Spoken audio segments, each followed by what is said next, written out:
ध्यान दीजिएगा बाबू, आज हम लोग क्लास 9th का एक बहुत ही इम्पोर्टेंट चैप्टर है त्रिभुज।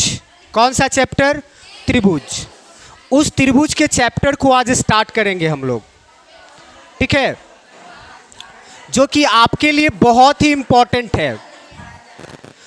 त्रिभुज का चैप्टर बाबू सिर्फ त्रिभुज के बारे में ही आपको नहीं बताएगा, ये आगे बहुत सारी चीज़ें यहाँ पे आपको सिखा कर जाएगा। इसी के बाद इसमें ही बाबू आपको एक और चीज़ के बारे में पढ़ना है, त्रिभुज की सर्वांग समता के बारे में।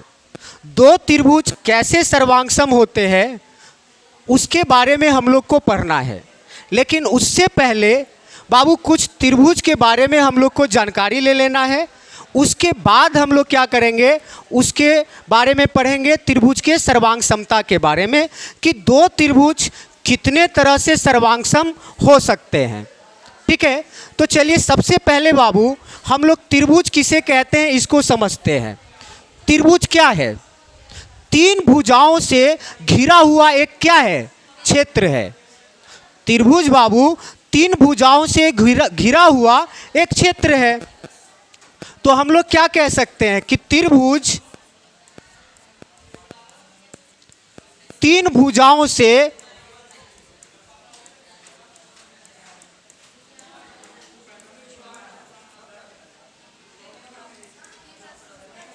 घिरा हुआ क्षेत्र है।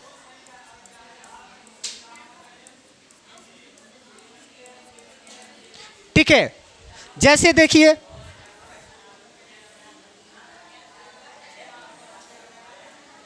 इस तरह से हमें क्या करते हैं, त्रिभुज बनाते हैं बाबू। जैसे ये और देखिए इसमें क्या है, एक ऐसा बाबू ये क्षेत्र बना जो तीन भुजा से घिरा है। कितनी भुजा से? तीन भुजा से। देखिए एक भुजा ये ए बी है, एक भुजा बी सी है और एक भुजा क्या है? ए सी है। यानी ये तीन भुजाओं से घिरा हुआ क्षेत्र है। इसीलिए बाबू इस तीन भुजाओं से घिरे हुए क्षेत्र को क्या कहते हैं? त्रिभुज कहते हैं। यानी ए बी सी एक क्या है? त्रिभुज है। जब भी हम किसी त्रिभुज का नामकरण करते हैं तो बाबू हम ऐसे ही लिखेंगे, त्रिभुज ए बी सी। शॉर्ट में क्या लिखेंगे? त्रिभुज ए बी सी। तो देखिए इस त्रिभुज ए बी सी में इसके भुजाओं की संख्या कितनी है बाबू? इसके भुजाओं की संख्या कितनी है? तीन। और कौन कौन सी भुजा है इसका बाबू? ये तीन भुजा कौन कौन सा है इसका? ए बी, एक भुजा ए बी है, बी सी है और क्या है? सी ए है। क्या यही इसका तीन भुजा है? क्या है? तीन भुजा है। इसके बाद इसके तीन कोण होते हैं। कितने कोण होते हैं? तीन कोण। इसमें कोण कौन कौन सा होगा? एक कोण ए होगा, बी होगा और क्या होगा? सी होगा। कोण सी होगा। हम बाबू इस कोण जो लिखे ए बी सी ये शॉर्ट में करके लिखे हैं। हम ऐसे ही कोण ए बी सी को कैसे लिख सकते हैं? बी ए सी लिख सकते हैं। ठीक इसी प्रकार बी को लिख सकते हैं कोण बी ए बी सी लिख सकते हैं, और कोण सी को क्या लिख सकते हैं? ए सी बी। कोण ए सी बी लिख सकते हैं, या बी सी ए। यानी एक त्रिभुज में तीन भुजा और तीन कोण। क्या? तीन कोण। इसके बाद इसके शीर्ष कितने होते हैं? तीन बाबू। कौन कौन सा? ए बी और क्या? सी। A B C, A B और सी। इस तरह से जरा देखिए हमारे पास, अरे जरा बाबू पढ़ रहे हो तो पढ़ लो, समझ गए? नहीं तो एक एक को मार के जैसे भगा देंगे अभी हम। बेवकूफ सब कहीं का। पढ़ा रहे हैं तो तू लोग अपने में मगन है।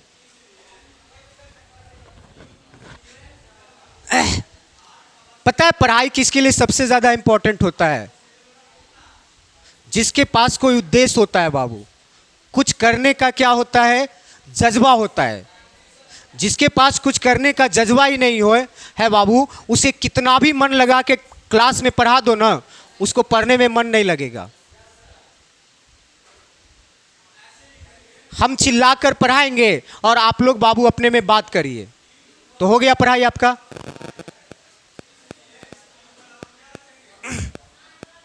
तो देखिए यहां पे हमारे पास जो एक त्रिभुज ABC है, हम लोग यहां पे किस चीज के बारे में समझ रहे हैं, त्रिभुज के बारे में, यानी ट्रायंगल के बारे में। ट्रायंगल बाबू या त्रिभुज, त्रिभुज क्या है, 3 भुजाओं से घिरा हुआ क्षेत्र। यानी एक त्रिभुज में कितनी भुजा होती है, 3 भुजा होती है। देखिए एक त्रिभुज में बाबू, इस त्रिभुज की जब भुजाओं की संख्या की बात करें तो भुजा कितने होते हैं, 3। कोण कितने होते हैं, 3। शीर्ष कितने होते हैं, शीर्ष की संख्या कितनी होगी बाबू, 3। अब जरा बताइए, इसमें AB एक भुजा हो गया, BC एक भुजा हो गया और AC एक क्या हो गया, भुजा हो गया। ठीक इसी प्रकार बाबू कोण A हो गया, क्या कोण A हो गया, ये कोण B हो गया और कोण A क्या हो गया, C हो गया। ठीक है, तो हमको ये याद यहां पे रखना है कि एक त्रिभुज क्या होता है। त्रिभुज 3 भुजाओं से घिरा हुआ एक क्षेत्र होता है, जिसमें 3 भुजा, 3 कोण और 3 शीर्ष होते हैं। आई बात समझ में। अब यहां पे ये चीज तो समझ गए हम लोग। अब इसी पे बाबू हम लोग को जानना है कि ये त्रिभुज के कितने प्रकार होते हैं, कौन कौन से त्रिभुज होते हैं। ठीक है, तो आगे हम लोग देखिए कैसे करते हैं त्रिभुज के प्रकार।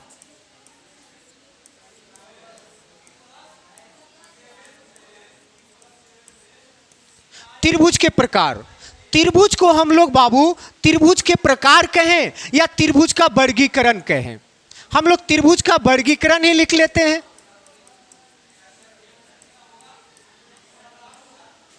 क्या करना है, त्रिभुज का वर्गीकरण। और त्रिभुज का वर्गीकरण 2 आधार पे करते हैं। कितने आधार पर, 2 आधार पर।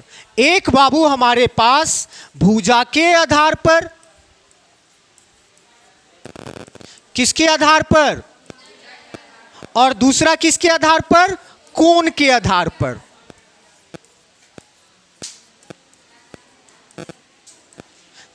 ठीक है, यानी ये जो हमारा ट्रायंगल है, त्रिभुज है बाबू, उसको 2 तरह से वर्गीकृत करते हैं, एक भुजा के आधार पर और एक कोण के आधार पर।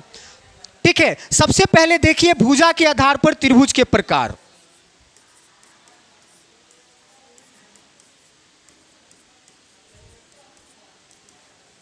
इस भुजा के आधार पर त्रिभुज 3 प्रकार के होते हैं बाबू। कितने प्रकार के, 3 प्रकार के। सबसे पहले कौन सा त्रिभुज होगा, समबाहु त्रिभुज।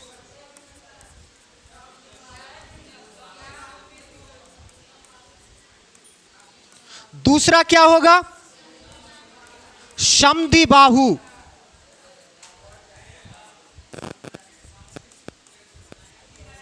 त्रिभुज।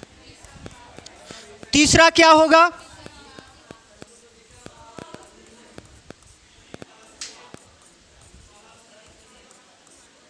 विषमबाहु त्रिभुज होता है। क्या होता है, विषमबाहु त्रिभुज होता है। अच्छा, समबाहु त्रिभुज को इंग्लिश में क्या बोलते हैं, इक्विवेलेंट ट्रायंगल। इक्विवेलेंट ट्रायंगल होता है। इसको क्या बोलेंगे बाबू, समद्विबाहु को, समद्विबाहु को इंग्लिश में क्या बोलोगे, आइसोसेलेस ट्रायंगल।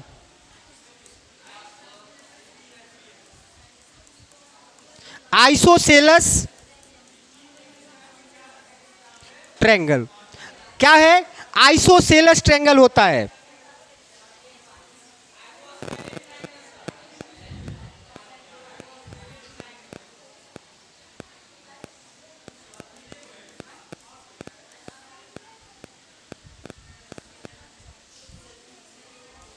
आइसोसेलस,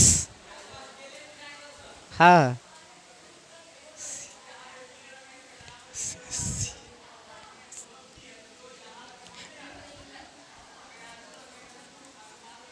SCELES होता है इसका बाबू, SCELES आइसोसेलस ट्रायंगल, और एक होता है स्केलिन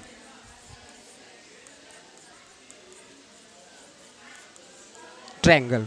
क्या होगा? Scalene triangle. तो ध्यान देना है, यानी बाबू भुजा के आधार पर ये त्रिभुज के तीन प्रकार, समबाहु त्रिभुज, समद्विबाहु त्रिभुज और विषमबाहु त्रिभुज। कितने? समबाहु, समद्विबाहु और विषम बाहु। इंग्लिश में बोलिएगा तो क्या बोलिएगा? इक्विवेलेंट ट्रायंगल, आइसोसेलस ट्रायंगल और स्केलिन ट्रायंगल। अब इसको कैसे हम लोग बाबू जानेंगे? देखिए एक एक करके हम लोग इसको क्या करेंगे, समझेंगे। यानी यहां पे आप लोग चीजों को समझे। त्रिभुज का वर्गीकरण हम लोग कितने आधार पर?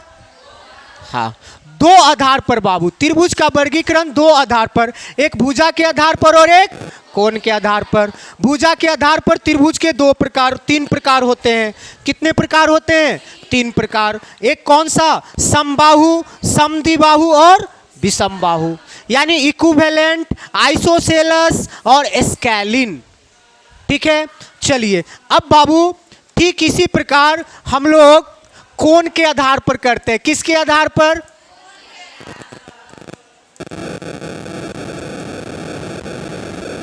कोण के आधार पर भी त्रिभुज के तीन प्रकार होते हैं। कोण के आधार पर भी त्रिभुज कितने प्रकार के? तीन प्रकार के। कौन कौन सा? सबसे पहले समकोणी बोलोगे, न्यून कोण त्रिभुज, न्यून कोण त्रिभुज। दूसरा समकोण त्रिभुज,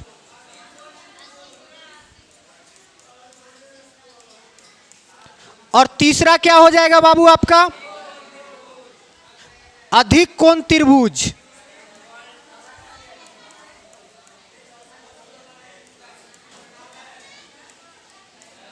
इसको इंग्लिश में क्या बोलोगे? Acute angle triangle. इसको क्या बोलोगे? राइट एंगल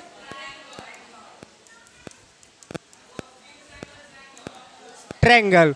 और इसको बोलोगे ऑब्ट्यूस एंगल्ड ट्रायंगल। देखिए, तो इस तरह से हम लोग त्रिभुज का वर्गीकरण किए बाबू, जिसमें त्रिभुज का वर्गीकरण दो आधार पे की जाती है, एक भुजा के आधार पर और एक कोण के आधार पर। भुजा के आधार पर त्रिभुज के कितने प्रकार होते हैं? तीन प्रकार होते हैं। और कोण के आधार पर भी त्रिभुज के कितने प्रकार होते हैं? तीन प्रकार होते हैं। ठीक है, अब एक एक करके हम लोग बाबू इसको चीज को समझेंगे।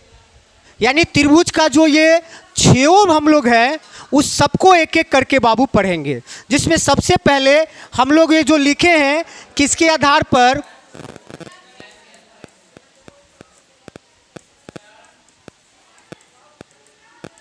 जिसमें सबसे पहले हम लोग क्या लिखते हैं? समबाहु त्रिभुज।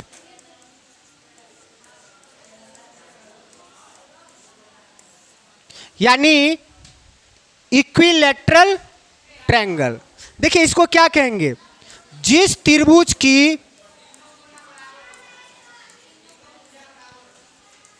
तीनों भुजा बराबर हो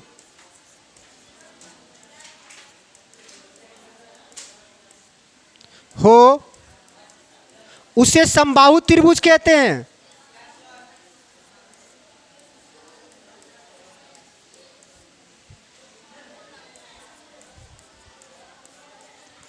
जिस त्रिभुज के तीनों भुजा बराबर बाबू, उसे क्या कहते हैं? समबाहु त्रिभुज कहते हैं। हम जैसे एक फिगर लेते हैं बाबू,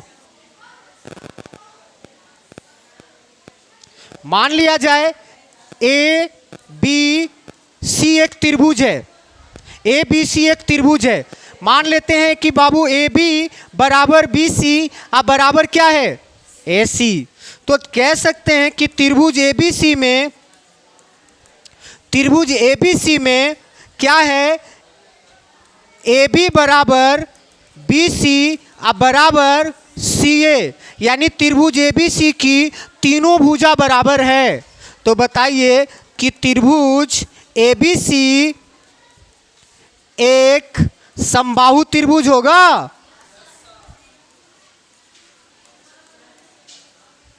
त्रिभुज है, क्या है? समबाहु त्रिभुज है। चलिए ऐसे ही एक और एग्जांपल हम लेते हैं।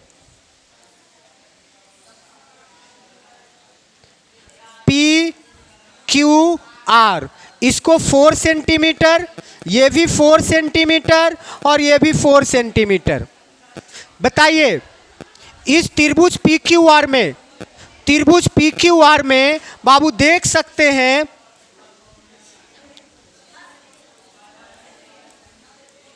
त्रिभुज पी क्यू आर में क्या है?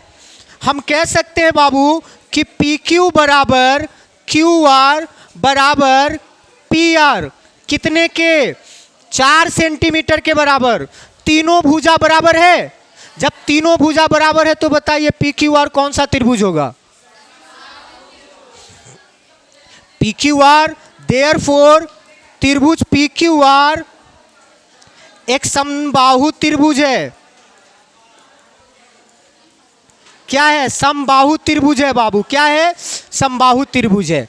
एक चीज यहीं पे ध्यान दीजिएगा, एक चीज बाबू यहां पे ध्यान दीजिएगा, जिस त्रिभुज की तीनों भुजा बराबर होता है उस त्रिभुज का तीनों कोण बराबर होता है।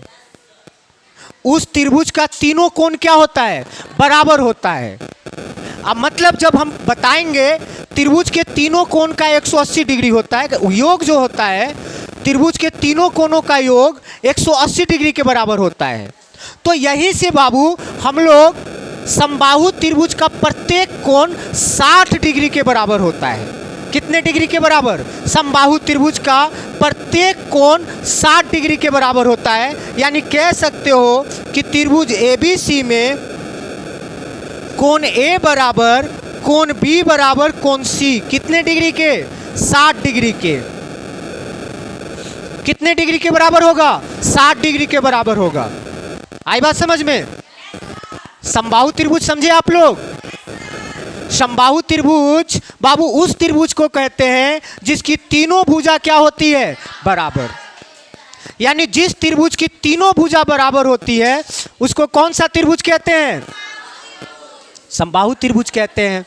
जैसे इस त्रिभुज में देख लीजिए, त्रिभुज एबीसी में, त्रिभुज एबीसी का मान लिया जाए ये तीनों भुजा आपस में बराबर है, मतलब एबीसी कैसा त्रिभुज होगा? समबाहु त्रिभुज होगा। जैसे पी क्यू आर की तीनों भुजा बाबू 4 सेंटीमीटर के बराबर है, तो ये पी क्यू आर कौन सा त्रिभुज होगा? और एक बात याद रखना है कि बाबू समबाहु त्रिभुज की तीनों कोण कितने डिग्री के बराबर? 60 डिग्री के बराबर होता है। इसको भी हम लोग क्या करेंगे? याद रखेंगे। ठीक है, तो बाबू हमारा ये समबाहु त्रिभुज हो गया। अब आ जाइए दूसरा त्रिभुज। दूसरा कौन सा त्रिभुज होगा?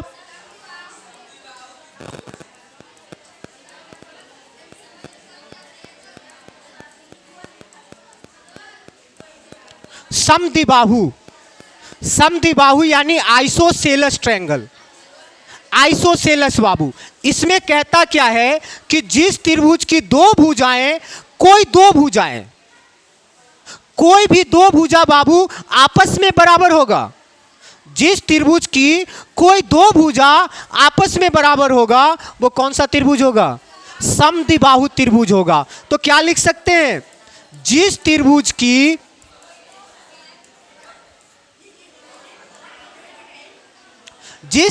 की कोई दो भुजा आपस में बराबर होते हैं, कोई दो भुजा आपस में बराबर होते हैं उसे समद्विबाहु त्रिभुज कहते हैं।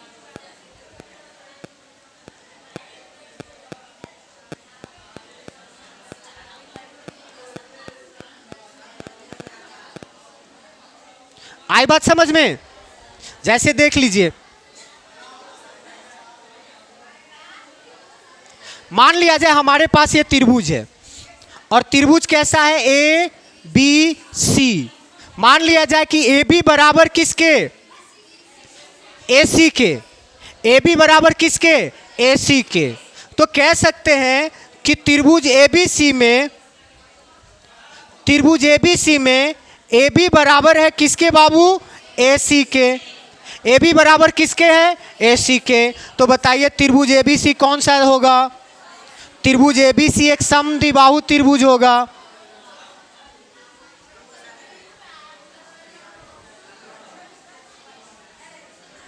यानी ये त्रिभुज कैसा है, समद्विबाहु त्रिभुज है। कौन सा त्रिभुज है, जैसे ऐसे ही एक और हम बाबू फिगर ले सकते हैं। मान लिया जाए ये डी एफ है, डी एफ ये लिख लेते हैं 5 सेंटीमीटर, ये भी 5 सेंटीमीटर और इसको लिख लेते हैं 4 सेंटीमीटर। बताइए अब ये डी और डी एफ किसके बराबर, 5 सेंटीमीटर के बराबर। तो कह सकते हैं त्रिभुज डी एफ में, त्रिभुज डी एफ में बाबू डी बराबर डी एफ कितने के, 5 सेंटीमीटर के बराबर है। तो कोई दो भुजा बराबर है, जब कोई दो भुजा बराबर हो तो त्रिभुज क्या होगा, समद्विबाहु। यानी डी एफ कौन सा त्रिभुज हो जाएगा,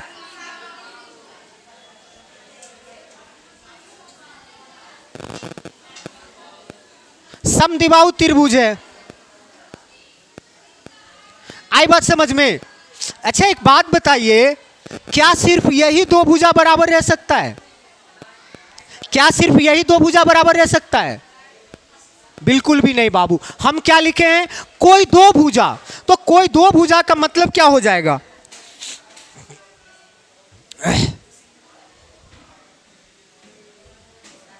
कोई दो भुजा का मतलब क्या हो जाएगा। जैसे यहां पे एक त्रिभुज ले रहे हैं, अब हो सकता है ये भुजा और ये भुजा आपस में बराबर हो जाए, फिर भी ये क्या होगा, समद्विबाहु होगा। या हो सकता है बाबू ये भुजा और ये भुजा आपस में बराबर हो जाएगा, ये भी कौन सा भुजा होगा, समद्विबाहु होगा। क्या होगा, समद्विबाहु। यानी कोई दो भुजा आपस में बराबर हो जाए तो कौन सा त्रिभुज, समद्विबाहु त्रिभुज। आई बात समझ में। और एक चीज यहां पे नोट करके ध्यान रखेंगे बाबू, समद्विबाहु त्रिभुज के क्या कहते हैं, समद्विबाहु त्रिभुज में बाबू समान भुजा के सामने वाला कोण बराबर होते हैं। समबाहु त्रिभुज में समान भुजा के सामने वाला कोण बराबर होता है। अब बताइए ये भुजा और ये भुजा बराबर, तो इस भुजा के सामने का कोण कौन, बी, और इस भुजा के सामने का कोण कौन, सी। यानी कोण बी बराबर क्या होगा, कोण सी। किस में, समद्विबाहु में। हम लोग समबाहु त्रिभुज में पढ़े कि बाबू समबाहु त्रिभुज के तीनों कोण बराबर होते हैं। तो यहाँ पे समद्विबाहु त्रिभुज के समान भुजा के सामने वाला कोण आपस में क्या होते हैं, यानी इसका बाबू यहाँ पे ए बी और ए सी बराबर, तो ए बी के सामने का भुजा कोण कौन सा, सी, और ए सी के सामने का कोण कौन सा, बी। यानी कोण बी बराबर होगा कोण सी के।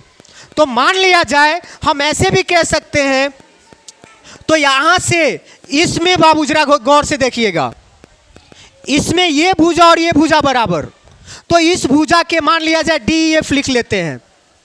तो इस भुजा के सामने का कोण ये और इस भुजा के सामने का कोण कौन, ये। यानी इस बार डी और एफ बराबर होगा।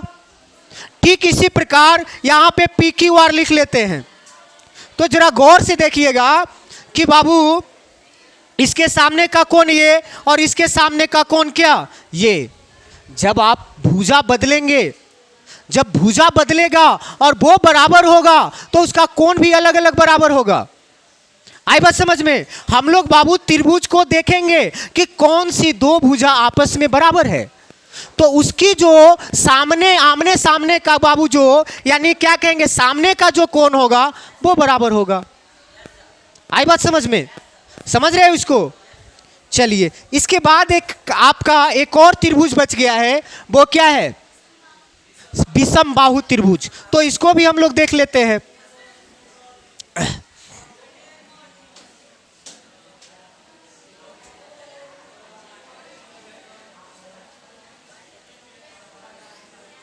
विषम बाहु त्रिभुज मतलब कि बाबू तीनों भुजा आपस में बराबर नहीं होते हैं। यानी जिस त्रिभुज की तीनों भुजा आपस में बराबर नहीं होते हैं, यानी तीनों भुजा अलग अलग लंबाई की होती है, उसे विषम बाहु त्रिभुज कहते हैं। यानी कह सकते हैं कि जिस त्रिभुज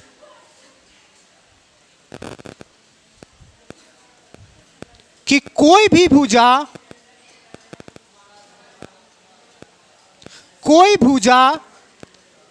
आपस में बराबर न हो,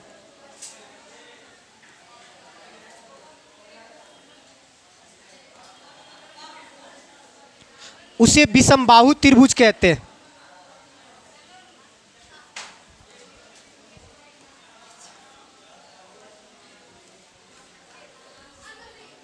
क्या कहते हैं? विषम बाहु।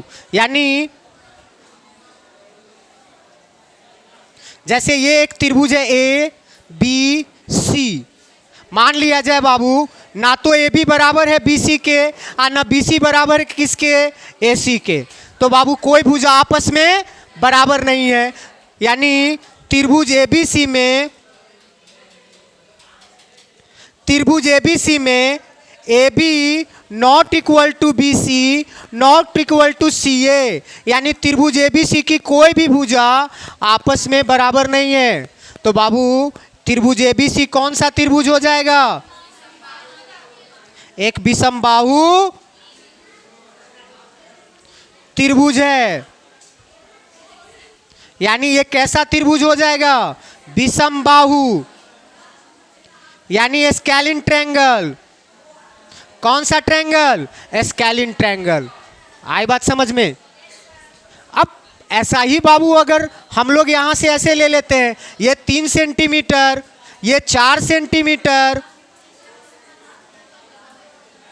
और ये 5 सेंटीमीटर, मान लिया जाए पी क्यू आर, तो जरा बताइए ये कौन सा त्रिभुज होगा? कोई भी भुजा बराबर है? जब कोई भुजा बराबर नहीं होगा तो कौन सा त्रिभुज हो जाएगा? विषम बाहु त्रिभुज हो जाएगा। तो इस प्रकार से ये कौन सा त्रिभुज हो गया? विषम बाहु।